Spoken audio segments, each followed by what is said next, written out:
નમસ્તે વિદ્યાર્થી ભાઈ બહેનો. Standard 9 Gujarati medium English subject આજના આપણા આ વિડીયો લેક્ચરમાં આપણે ઇંગ્લિશ ગ્રામરની અંદર આપણું નેક્સ્ટ જે લેસન છે લેસન નંબર 8 ધ એડવર્બ એની ચર્ચા વિચારણા કરવા જઈ રહ્યા છીએ. તો સ્ક્રીન પર મેં તમને જે શેર કર્યું છે એ પ્રમાણે આપણે સૌથી પહેલાં તો આ શબ્દને સમજીએ કે what is the meaning of adverb. બરાબર. તો આગલા લેસનમાં આપણે જે એડજેક્ટિવ વિશે ભણી ગયા, વિશેષણ વિશે, જે કોઈ પણ નામ એટલે કે સંજ્ઞાના અર્થમાં વિશેષતા દર્શાવવાનું કાર્ય કરતો હતો, માટે તેને આપણે એડજેક્ટિવ વિશેષણ કહેતા હતા. હવે એડવર્બ એટલે ક્રિયા વિશેષણ. તો તેની વ્યાખ્યા શું થશે દોસ્તો? કોઈ ક્રિયાપદ આપ્યું હોય અને ક્રિયાપદના અર્થમાં વિશિષ્ટતા કે વધારો દર્શાવતો કોઈ શબ્દ હોય તો એને આપણે એડવર્બ એટલે કે ક્રિયા વિશેષણ તરીકે ઓળખીશું. બરાબર છે. તો ફરી એક વખત, એડવર્બ એટલે ક્રિયા વિશેષણ. અને કોને ક્રિયા વિશેષણ કહેવાય? તો જે એવો શબ્દ કે જે આપેલ વર્બ એટલે ક્રિયાપદના અર્થમાં વધારો કરતો હોય તેવો શબ્દ, તેને આપણે એડવર્બ એટલે કે ક્રિયા વિશેષણ તરીકે ઓળખીશું. બરાબર છે. સારું, તો હવે આપણે ક્રિયા વિશેષણની વ્યાખ્યા જોઈ લીધા પછીથી એડવર્બના અલગ અલગ પ્રકારો વિશેની ચર્ચા કરીએ. તો અહીંયા સ્ક્રીન ઉપર તમને દેખાય છે તે રીતે એડવર્બને તેમના અર્થના સંદર્ભમાં એટલે કે તેના મિનિંગના રિલેટેડ અલગ અલગ 4 વર્ગોમાં એટલે કે 4 વિભાગોમાં વહેંચી શકાય. કયા 4 વિભાગોમાં વહેંચી શકાય? તો એ આપણને અહીંયા 4 નામ આપેલા છે. ફર્સ્ટ નંબર છે એડવર્બ ઓફ મેનર. મેનર એટલે કાર્ય કરવાની પદ્ધતિ, રીત. જેમાં તમે હાઉથી પ્રશ્ન પૂછી શકો કે ભાઈ કોઈ ક્રિયા કેવી રીતે થઈ, અને આપણને જે તેની રીત કે પદ્ધતિ દર્શાવતો જે શબ્દ મળે એને એડવર્બ ઓફ મેનર કહીશું. બરાબર. તો આ આપણો ક્રિયા વિશેષણનો પહેલો પ્રકાર થયો, એડવર્બ ઓફ મેનર. હવે બીજા નંબરમાં જુઓ, એ છે એડવર્બ ઓફ ટાઈમ એટલે કે સમય દર્શાવતું ક્રિયા વિશેષણ. તો સમય દર્શાવતું ક્રિયા વિશેષણ એટલે શું? તો એવું ક્રિયા વિશેષણ કે જેમાં આપણે વેનથી પ્રશ્ન પૂછીએ અને જે ક્રિયાપદના અર્થમાં વધારો કરતો શબ્દ આપેલો હોય તેનો જે જવાબ મળે એને આપણે એડવર્બ ઓફ ટાઈમ, બરાબર છે, કહીશું. ત્રીજા નંબરમાં છે એડવર્બ ઓફ પ્લેસ એટલે કે સ્થળ દર્શાવતું ક્રિયા વિશેષણ. તો જે વાક્યમાં આપણે વેરથી પ્રશ્ન પૂછી શકીએ અને એવો શબ્દ કે જે સ્થળના અર્થમાં વધારો કરતું હોય ક્રિયાપદની સાથે, તો તેને આપણે એડવર્બ ઓફ પ્લેસ કહીશું, સ્થળ દર્શક ક્રિયા વિશેષણ. અને ચોથો અને છેલ્લો પ્રકાર છે ક્રિયા વિશેષણનો, અને એ છે adverb of degree. Adverb of degree મતલબ તુલના કે સરખામણીની કક્ષા. ટુ વોટ એક્સટેન્ટ મતલબ કેટલી હદ સુધી, એમ કેટલી મર્યાદા સુધી. તો આ રીતે એડવર્બના 4 અલગ અલગ પ્રકારો વિશે આપણે જોયું. પરંતુ તમારા 9મા ધોરણના અભ્યાસક્રમમાં આમાંથી માત્ર પહેલો પ્રકાર જ આપણે સિલેબસ એટલે કે અભ્યાસક્રમમાં જોવાનો છે, અને તે છે એડવર્બ ઓફ મેનર. એ આપણે વિશિષ્ટ રીતે અભ્યાસ કરવાનો છે. તો એના નીચે તમને કેટલાક ઉદાહરણ આપ્યા છે. જુઓ, એડવર્બ ઓફ મેનરના તો બ્યુટીફુલ્લી એટલે સુંદર રીતે, બોલ્ડલી એટલે બહાદુરીપૂર્વક, નિર્ભયતાપૂર્વક, ક્લેવરલી એટલે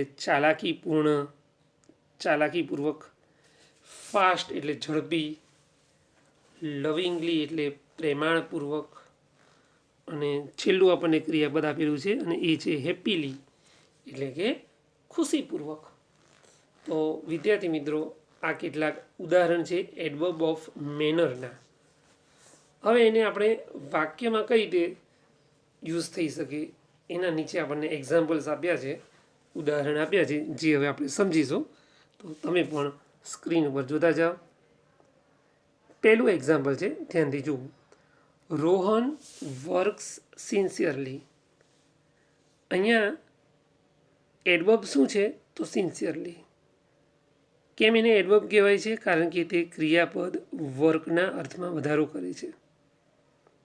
અહીંયા કહ્યું છે કે રોહન એકદમ નિયમિતતાપૂર્વક પોતાનું કાર્ય કરે છે. તો રોહન કેવી રીતે કામ કરે છે? તો નિયમિતતાપૂર્વક, નિષ્ઠાપૂર્વક. તો એ કામ કરવાની રીત દર્શાવે છે અને ક્રિયાપદ વર્કના અર્થમાં વધારો કરે છે, માટે તેને એડવર્બ ઓફ મેનર કહીશું. બરાબર છે. હવે બીજું એવું વાક્ય જોઈએ આપણે, જે તમને નીચે આપેલું છે. The children run quite fast. બાળકો ખૂબ જ ઝડપથી દોડ્યા. તો અહીંયા ક્વાઇટ શબ્દ જે છે એ વિશેષણ ફાસ્ટના અર્થમાં વધારો કરે છે. ફાસ્ટ એ પણ વિશેષણ જ છે, બરાબર. અને બંને શબ્દો ભેગા મળીને ક્રિયાપદ રનના અર્થમાં વધારો કરે છે. એટલે ક્વાઇટને કહેવાશે એડવર્બ, ક્રિયા વિશેષણ. ફાસ્ટને કહેવાશે માત્ર એડજેક્ટિવ, એટલે કે વિશેષણ. વાક્ય ફરીથી સમજીએ. The children run quite fast. બાળકો ખૂબ ઝડપથી દોડે છે, એવું આપણને કહ્યું છે. તો બાળકો કેવી રીતે દોડે છે? ખૂબ ઝડપથી. તો અહીંયા ક્વાઇટ જે શબ્દ છે એ ઝડપથી, ફાસ્ટના અર્થમાં પણ વધારો કરવાનું કામ કરે છે, અને માટે તેને આપણે એડવર્બ એટલે કે ક્રિયા વિશેષણ તરીકે ઓળખીશું. બરાબર છે. ઓકે દોસ્તો, તો આ રીતે આપણે બે એક્ઝામ્પલમાં, પહેલા એક્ઝામ્પલમાં ક્રિયાપદના અર્થમાં વધારો કરતો શબ્દ સિન્સિયરલી જોયો, અને બીજા વાક્યની અંદર આપણે વિશેષણ ફાસ્ટના અર્થમાં વધારો કરતો શબ્દ ક્વાઇટ જોયું. બરાબર છે. ઓકે દોસ્તો, હવે આપણે કેટલાક એવા અન્ય એડવર્બ ઓફ મેનર વિશે જોઈશું કે જે આપણે કઈ રીતે બનાવી શકાય એ જોવાનું છે. તો મોટા ભાગે કોઈ પણ વિશેષણ સાદું હોય એના પાછળ એલવાય પ્રત્યય લગાડી દો તો જે નવો શબ્દ બને એને એડવર્બ એટલે કે ક્રિયા વિશેષણ કહે છે. અહીં આપણને એ બનાવવાની અહીંયા ટેકનિક સાથે કેટલાક શબ્દો આપેલા છે, જેમ કે કેરફુલ એટલે સાવધાન, તો કેરફુલ્લી એટલે સાવધાનીપૂર્વક, તો એ એનું એડવર્બ થઈ ગયું. થોટફુલ એટલે વિચારપૂર્ણ, તો થોટફુલ્લી એટલે વિચારપૂર્ણ રીતે. ક્લિયર એટલે સ્પષ્ટ, તો એમાં એલવાય ઉમેરીને બનશે ક્લિયરલી એટલે સ્પષ્ટપણે. ચોથો શબ્દ છે બ્યુટીફુલ એટલે સુંદર, સામે આવશે બ્યુટીફુલ્લી એટલે સુંદર રીતે. અને પાંચમો શબ્દ આપણને આપ્યો છે ઓનેસ્ટ એટલે પ્રમાણિક, તો ઓનેસ્ટલી એટલે પ્રમાણિકપણે. તો આ રીતે 5 અલગ અલગ શબ્દો આપણે જોયા, જે 5 વિશેષણ હતા, તેની પાછળ એલવાય પ્રત્યય લગાવ્યો, એટલા માટે તે એડવર્બ એટલે કે ક્રિયા વિશેષણ. હવે આપણને બીજા એવા 4 શબ્દો નીચે આપેલા છે જે સાદા વિશેષણ ઉપરથી ક્રિયા વિશેષણ બને છે. એમાં સ્પેલિંગમાં થોડો ચેન્જ થાય છે, એટલે આપણે અલગથી આપ્યા છે. શું ચેન્જ છે જોઈ લઈએ. તો એમાં જે પહેલા 3 શબ્દો છે ઇઝી એટલે સરળ, તો એનું થશે ઇઝીલી, પણ એમાં વાય નીકળી જશે અને પછી એની જગ્યાએ ILY લાગશે. એ જ રીતે એની નીચે જુઓ, હેપી એટલે ખુશી, ખુશ, તો હેપીલી એટલે ખુશીપૂર્વક, તો એમાં પણ વાય નીકળી ગયો અને વાયનો આઈ થઈ ગયો અને પછી LY લાગ્યો. ત્રીજો શબ્દ છે સામેનો લેઝી એટલે આળસુ, તો એમાં પણ એવું જ થશે, વાય નીકળી જશે અને લેઝીલી એટલે આળસપૂર્વક. ચોથો શબ્દ ટ્રુ એટલે સાચું, તો એમાં પણ LY લગાવતા પહેલાં છેલ્લો શબ્દ ઈ નીકળી જશે, ટ્રુલી એટલે સત્યપૂર્ણ રીતે, સાચી રીતે. તો આ રીતે અહીંયા આપણને એડવર્બ કઈ રીતે બનાવવાની ટેકનિક આપી છે કે ભાઈ કોઈ પણ વિશેષણ કે શબ્દની પાછળ LY પ્રત્યય લગાવવાથી મોટાભાગે એડવર્બ ઓફ મેનર બની જતા હોય છે. બરાબર છે. હવે નીચે આપણને કેટલાક એવા શબ્દો વિશે માહિતી આપી છે કે જેને એડવર્બ કહેવું કે એડજેક્ટિવ કહેવું કે બંને કહેવા એ થોડી કન્ફ્યુઝન પેદા કરે છે. કેમ કે અમુક શબ્દો એવા છે કે જે બંને તરીકે વાપરી શકાય, ક્રિયા વિશેષણ તરીકે પણ અને વિશેષણ તરીકે પણ. તો એવા અહીંયા આપણને 4 શબ્દો લિસ્ટમાં આપેલા છે દોસ્તો. એમાંનો પહેલો શબ્દ છે ડીપ એટલે ઊંડું, જે બંને તરીકે વપરાય છે. એટલે કે ક્રિયા વિશેષણ તરીકે એડવર્બ તરીકે પણ વપરાય અને સાદા વિશેષણ એડજેક્ટિવ તરીકે પણ વાપરી શકાય. જો તે ક્રિયાપદની સાથે વપરાયું હોય તો ક્રિયા વિશેષણ કહેવાય, અને જો તે કોઈ નાઉન એટલે કે સંજ્ઞાને સાથે વપરાયું હોય તો તેને માત્ર એડજેક્ટિવ કહીશું. ઓકે, તો પહેલો આવો શબ્દ છે ડીપ એટલે ઊંડું. હવે એનું વાક્ય જુઓ. Dig deep to find water. અહીંયા ડીપ શબ્દ એ ડીગ ક્રિયાપદની સાથે જોડાયેલો છે અને એના અર્થમાં વધારો કરે છે.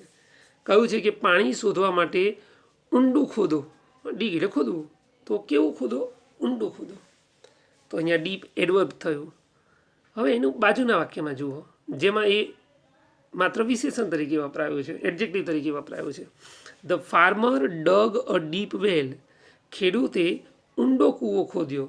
તો કૂવો એ નાઉન છે અને ઊંડું ડીપ શબ્દ એના અર્થમાં વધારો કરે છે, માટે તેને એડજેક્ટિવ કહીશું. ઓકે, ચલો સેકન્ડ વર્ડ જુઓ.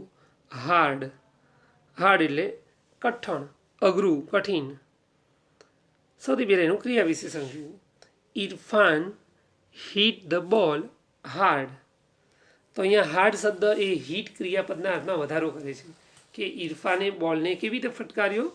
હાર્ડ એટલે ખૂબ સખત રીતે ફટકાર્યો, એમ જોરદારપૂર્વક ફટકાર્યો. જ્યારે બાજુમાં એ જ શબ્દને તમે જુઓ એડજેક્ટિવ તરીકે વપરાયો છે. It was a hard question paper. તે એક કઠિન પ્રશ્નપત્ર હતું. તો અહીંયા પ્રશ્નપત્રના અર્થમાં હાર્ડ શબ્દ વધારો કરે છે, માટે માત્ર એડજેક્ટિવ ગણાશે. ત્રીજો શબ્દ જુઓ, રાઈટ. રાઈટના બે અર્થ થાય. એક તો રાઈટ એટલે જમણું અને બીજું રાઈટ એટલે ખરું, સાચું. તો સૌથી પહેલાં એડવર્બ તરીકે વપરાયો છે એ જુઓ. Turn right to go to Navneet. આપણે કોઈને નવનીત પબ્લિકેશનનું સરનામું પૂછ્યું હોય અને કોઈ આપણને બતાવે કે ભાઈ જમણી સાઈડ ટર્ન લઈ લેજો, તો અહીંયા ટર્ન ક્રિયાપદના અર્થમાં રાઈટ શબ્દ વધારો કરે છે, માટે તે એડવર્બ ગણાશે. જ્યારે બાજુમાં જે બીજું વાક્ય છે જુઓ, this is the right approach. આ સાચો અભિગમ છે કોઈ પણ વસ્તુની નજીક જવાનો. તો અહીંયા એપ્રોચ નાઉનના અર્થમાં રાઈટ શબ્દએ વધારો કર્યો, સાચું કે ખરા અર્થમાં, માટે તે એડજેક્ટિવ ગણાશે. ચોથો એવો શબ્દ છે ફાર. ફાર એટલે દૂર. They rain far in to the forest. તેઓ જંગલમાં ખૂબ દૂર દોડ્યા. They rain far in to the forest. તો અહીંયા તમે જોઈ શકો છો કે રન શબ્દના અર્થમાં આ ફાર શબ્દ વધારો કરે છે કે તેઓ જંગલમાં જવા માટે દૂર સુધી દોડ્યા. જંગલની અંદર તેઓ દૂર સુધી દોડ્યા, માટે તે એડવર્બ એટલે કે ક્રિયા વિશેષણ થયું કે ક્યાં સુધી દોડ્યા? દૂર સુધી દોડ્યા. અને એની બાજુમાં જુઓ તો the boy comes from A far place. કોઈ છોકરો બહુ દૂરના સ્થળેથી આવે છે એમ કહેવું છે. તો એ સ્થળના અર્થમાં ફાર શબ્દએ વધારો કર્યો, માટે તે માત્ર એડજેક્ટિવ એટલે કે વિશેષણ જ ગણાશે, દૂરનું સ્થળ. ઓકે, તો આ 4 શબ્દો આપણે જોયા વિદ્યાર્થી મિત્રો, કે જેને આપણે કન્ફ્યુઝ થઈ જઈએ કે ભાઈ એડવર્બ કહેવાય કે એડજેક્ટિવ. તો આપણે તેના વાક્ય ઉપરથી નક્કી કરી શકાય. જો તે ક્રિયાપદની જોડે સંકળાયેલો હોય તો એડવર્બ કહીશું, પણ જો તે કોઈ સામાન્ય શબ્દ એટલે કે નાઉનની સાથે સંકળાયેલ હશે તો આપણે તેને 100% એડજેક્ટિવ તરીકે જ ઓળખીશું. ઓકે, ચલો દોસ્તો, હવે આપણને નીચે 2 પેર આપી છે. પહેલી પેર છે વેલ અને ગુડ. બરાબર છે. એમાં જે વેલ શબ્દ છે, વેલ એટલે ઘણી સારી રીતે, એ શબ્દ એડવર્બ અને એડજેક્ટિવ બંને તરીકે વપરાય છે. બંનેના ઉપયોગના આપણને વાક્ય આપ્યા છે, તમે જુઓ. જ્યારે જે બીજો શબ્દ છે ગુડ, એ હંમેશા એડજેક્ટિવ તરીકે જ વપરાય. બરાબર છે. ગુડ કોઈ દિવસ એડવર્બ તરીકે વપરાતું નથી, પણ વેલ શબ્દ બંને રીતે વપરાય છે. ઓકે, ચલો જુઓ. પહેલું વાક્ય, Rahul played well in the last test. છેલ્લી ટેસ્ટમાં રાહુલ ખૂબ સારું રમ્યો. તો પ્લેડ ક્રિયાપદના અર્થમાં વધારો કર્યો માટે તે ક્રિયા વિશેષણ ગણાશે. બીજું જુઓ, રાહુલ લુકડ વેલ ટુડે. રાહુલ આજે સારો દેખાતો હતો. તો કેવી રીતે દેખાતો હતો એ પણ શું દર્શાવે છે? વિશેષણ દર્શાવે છે. બરાબર. પણ ધારો કે કોઈ આવું એક વાક્ય છે કે ભાઈ આઈ એમ વેલ, હું આજે સારો છું, તો એમાં વેલ શબ્દ માત્ર વિશેષણ દર્શાવે છે. ખ્યાલ આવ્યો? અહીંયા જે આપણે બે શબ્દ જોયા એ બંને શબ્દ એડવર્બ દર્શાવતા હતા, ક્રિયા વિશેષણ દર્શાવતા હતા. અને એમાં જે બીજો શબ્દ છે એ એડજેક્ટિવ એટલે કે વિશેષણના અર્થમાં વપરાય છે કે ભાઈ રાહુલ કેવો દેખાય છે એમ, તો તંદુરસ્ત દેખાય છે. બરાબર. તો આ રીતે વેલના ઉપયોગ આપણે બે જોયા, એડવર્બ તરીકે અને એડજેક્ટિવ તરીકે. હવે એના પછીની બીજા નંબરની પેર છે બેડ અને બેડલી. આપણો છેલ્લો મુદ્દો. બરાબર છે, ક્રિયા વિશેષણ એડવર્બનો. તો બેડ શબ્દ જે છે, બેડ એટલે ખરાબ, એ હંમેશા એડજેક્ટિવ તરીકે જ વપરાય, વિશેષણ તરીકે જ વપરાય.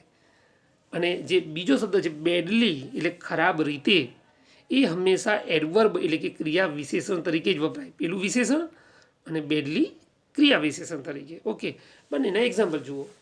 Rahul felt bad in this matter. આ બાબતમાં રાહુલને ખરાબ લાગ્યું. કેવું લાગ્યું? ખરાબ લાગ્યું. તો એ માત્ર એડજેક્ટિવ દર્શાવ્યું તેણે ત્યાં બેડ શબ્દએ. અને બીજામાં જુઓ, Kanti did badly in the annual exam. કાંતિએ વાર્ષિક પરીક્ષામાં ખૂબ ખરાબ પરફોર્મન્સ કર્યું, ખૂબ ખરાબપૂર્વક પરફોર્મન્સ એનું પ્રદર્શન કર્યું. તો અહીંયા એ ક્રિયાપદના અર્થમાં વધારો કરે છે માટે બેડલી શબ્દ એ ક્રિયા વિશેષણ એટલે કે એડવર્બ તરીકે ઓળખીશું. તો વિદ્યાર્થી મિત્રો, અહીંયા આ ચેપ્ટરની અંદર આપણે એડવર્બ એટલે ક્રિયા વિશેષણ શું તેનો અભ્યાસ કર્યો. જે આપણા અભ્યાસક્રમમાં એક એડવર્બ હતું, એડવર્બ ઓફ મેનર, તેના પ્રકાર વિશે અભ્યાસ કર્યો. કઈ રીતે એડવર્બ ઓફ મેનર બનાવી શકાય તે શીખ્યા કે ભાઈ કોઈ પણ શબ્દની પાછળ એલવાય લગાવવાથી તે બને છે.